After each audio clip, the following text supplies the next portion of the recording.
के बाद भी हम अपने गुरुकुल में नित्य प्रति केवल यही प्रयास करते हैं कि अपने समाज के लिए, अपने भाई बहनों के लिए, अपने सभी परिवारों के लिए कुछ अच्छा कर पाए। तो यह मानव बनना हमारा सार्थक है, तो हमारा इंसान बनना सार्थक है। अपने मतलब के लिए, अपने स्वार्थ के लिए तो सारा संसार जी रहा है। हमने तो बचपन में घर छोड़ा और परमार्थ के लिए छोड़ा, इस संसार के लिए छोड़ा। और एक ही आग दिल में आज तक है, एक ही कामना मेरे मन में है कि मेरे हर नगर गांव का हर बालक प्रभु श्री राम की तरह संस्कारवान बने और हर बेटी जगत जननी सीता की तरह संस्कारवान बने। भाइयों में लक्ष्मण और भरत की तरह प्रेम रहे। अपने जीवन को, अपने जीवन के मूल्यों को समझकर हम अपने देश भारत की मर्यादा को, गौरव को पुनः स्थापित कर पाए। बस इसीलिए हम इस दुनिया में भटकते हैं, जगह जगह गांव गांव जाकर के हर गली मोहल्ले चौराहे पर जो भी बुलाता है प्रयास करते हैं, जी जान से कोशिश करते हैं कि कुछ अच्छा कर सके, एक सही राह दिखाई जा सके जो गुरुदेव की आज्ञा है, इसलिए करना ही है। मेरे बंधुओं, मेरी माताओं, इतने वर्षों का चिंतन, अध्ययन और यह सब मिलाकर के हमने जो यह हीरे मोती इकट्ठे करे हैं, बिना कंजूसी के आप लोगों को बांटे हैं। और ये ऐसे मोती हैं, ऐसे हीरे हैं कि जो तुम्हारे जीवन में तुम्हें सदा काम आएंगे। जब तक यह शरीर है तब भी काम आएंगे, और जिस दिन शरीर छूट जाएगा और हम भगवान के धाम जाएंगे तब भी यही दौलत हमारे काम आएगी, यही सच्चा धन हमारे काम आएगा। और वही सही दौलत हमने आपको कमाने का तरीका भी बताया है, उपाय भी बताया, बोलिए तो उपाय भी बताया है। लेकिन मेरे बंधुओं, मेरी माताओं, मैं ब्राह्मण हूँ, तुम्हें कथा सुनाने आया हूँ। आज तक मैंने तुमसे कुछ नहीं मांगा, लेकिन आज मैं इस मंच से जो लोग यहाँ बैठे हैं उन सब से कुछ मांगना चाहता हूँ। मैंने तुम्हें कथा सुनाई है और तुम्हारे नगर में कोई आचार्य आया है, मुझे दक्षिणा के रूप में ही समझ करके आपको देना है।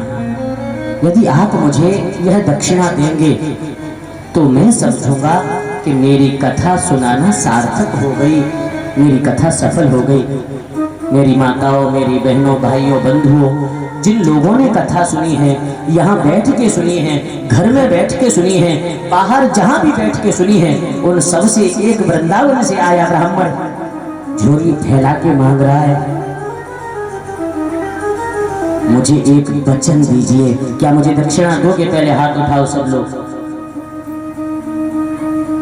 देखो, लोगों से केवल एक वचन मांग रहा हूँ, मुझे किसी से रुपया पैसा नहीं चाहिए, मुझे कुछ नहीं चाहिए, लेकिन कुछ मैं जो चाहता हूँ वो आज आपसे मांग के लूंगा और कह के लूंगा। आज मैं चाहता हूँ कि जितने मेरे श्रोता हैं वह मुझे दक्षिणा के रूप में एक वचन देंगे कि आज के बाद इस 5 वृक्ष लगाएगा। और दूसरा वचन आप लोगों से मांगता हूं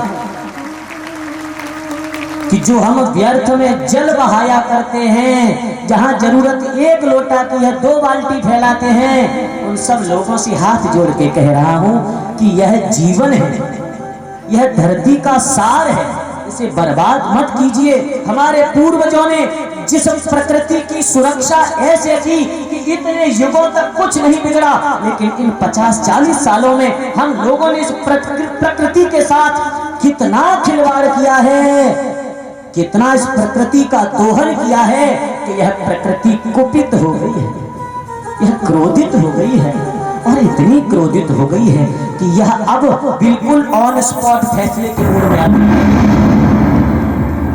इसलिए अपने सभी श्रोताओं से, जिन लोगों ने कथा सुनी है, दक्षिणा के रूप में केवल मैं यही चाहता हूँ कि आप जल बचाएंगे और प्रकृति की रक्षा करेंगे। जो मुझे यह वचन दे रहे, हाथ उठा दें एक बार पुनः। बोलिए भक्तवत्सल भगवान की। मेरे कथा प्रेमियों, इस कथा के द्वारा आपने जो कुछ अच्छा सीखा, जो कुछ अच्छा सुना, वो तो मेरे गुरुजनों का आशीर्वाद है, उनकी दया है, जो उन्होंने इस अबोध बालक को भी कुछ बोलने के लायक बनाया।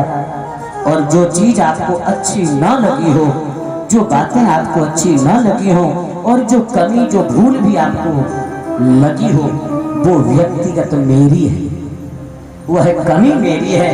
और जो अच्छाई है, जो गुण है, वह सभी मेरे गुरुजनों के दिए हुए हैं, मेरे गुरुजनों का आशीर्वाद है। इन्हीं शब्दों के साथ मैं आप लोगों से एक बात कहना चाहता हूँ। हम लोग एकजुट होना सीख लें, इकट्ठे रहना सीख लें। हम लोग अपने मंदिरों पर जाए हैं, जो अपना राम जानकी मंदिर है, यहाँ भगवान सदाशिव विराजमान है। और आपको एक बात बता रहा हूँ, दुनिया में भटकने की बजाय अब अपने इस मंदिर पर आकर के दर्शन करिए, पूजन करिए, अभिषेक करिए। ये बड़े कृपालु हैं, बहुत सिद्ध यहाँ पर सदाशिव विराजमान है, साक्षात सिद्ध विराजमान है, जागृत विराजमान है। आप यहाँ आए, नित्य दर्शन करें, पूजा करें, आरती करें और अपने देव स्थलों को बचाएं, अपने तीर्थ स्थलों की सुरक्षा करें, अपने सनातनी मर्यादाओं का हम पालन करें। यह व्यासपीठ बस आपसे इतना ही चाहती है, बस हम इतना ही चाहते हैं। मेरी माताओं, मेरे भाइयों, मेरे बंधुओं, आपके नगर में आज से 8 दिन पहले हम लोग आए। जब आए थे तब किसी को नहीं जानते थे। अब ऐसा लग रहा है कि आपको छोड़ के कैसे जाएंगे, क्योंकि वास्तव में श्रोता तो बहुत जगह मिलते हैं, करवाने वाले भी बहुत जगह मिलते हैं, लेकिन जो हमारे राम जानकी मंदिर की कमेटी है, ऐसी तो कमेटी हमें मिली ही नहीं आज तक।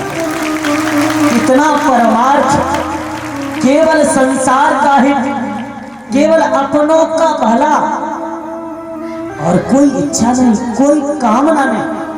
आज मैं हाथ उठा करके अपने सभी कमेटी के सदस्य और सभी श्रोताजन, सभी नगरवासी, जो भी यहाँ रहते हैं, सभी एकमा निवासी, सभी क्षेत्रवासी, सब लोगों को हाथ उठा करके आशीर्वाद दे रहा हूँ। भगवान तुम्हें सदा खुश रखे, हर घर में मेरे सिया राम के भक्त पैदा हो, राधे श्याम के साधक पैदा हो, भोलेनाथ के भक्तों का निवास बने। आपके हृदय में भगवान भोलेनाथ, मैया पार्वती सहित सदा विराजमान रहे, मेरा सबको आशीर्वाद है। भगवान से यही प्रार्थना है, हे भोलेनाथ, मेरे सब लोगों को सदा खुश रखना, इनके सारे दुख हर लेना, और जब भी इनका मन भटके, इनके लिए प्रेरणा बनकर इनके जीवन में आ जाना, इनकी प्रेरणा बन जाना। बस यही मेरा सब लोगों से अनुरोध है कि अपने जीवन में इन बातों को आप अपनाइए, लाभ लीजिए। भगवान भोलेनाथ सदा से सबका कल्याण करें, सबका कल्याण करें।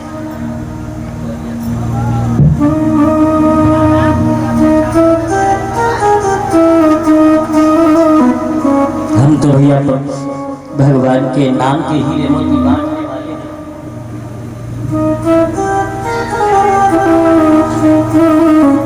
यदि ले लोगे, मान जाओगे तो तुम्हारा भला होगा, ये मैं विश्वास के साथ कहता हूँ। और यदि नहीं मानोगे, नहीं समझोगे, तो भैया अवसर बार बार नहीं आते हैं, अवसर हर बार नहीं आते हैं।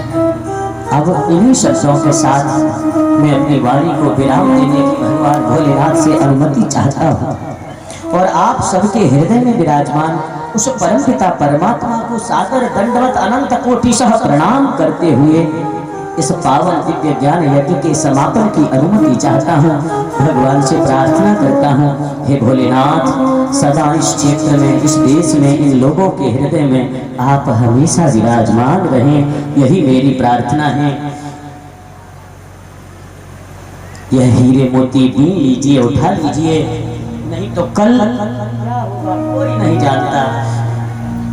राम नाम के यह हीरे मोती हैं, भगवान के नाम के मोती हैं, इन्हें अपने जीवन में धारण करो मेरी कथा प्रेमियों। यह मेरा विश्वास है। इस छोटे से जीवन में जितना मैंने अपने गुरुदेव के आशीर्वाद से पाया है और उसी अनुभव के आधार पर मैं आप लोगों से पुनः यही कह के जा रहा हूँ।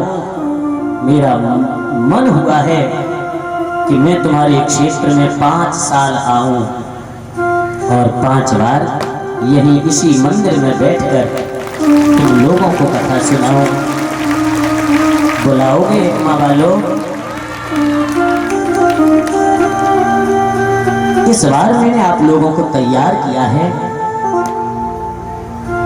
असली कक्षा तो अगली बार आके लूंगा आपकी। इस बार तो आपको सुनना और समझना सिखाया है। क्या सुनना है, क्या समझना है, वो है अगले सत्र के लिए। आइए सब लोग बोलेंगे, जितने श्रोता बैठे हैं और जो सुन पा रहे हैं। अब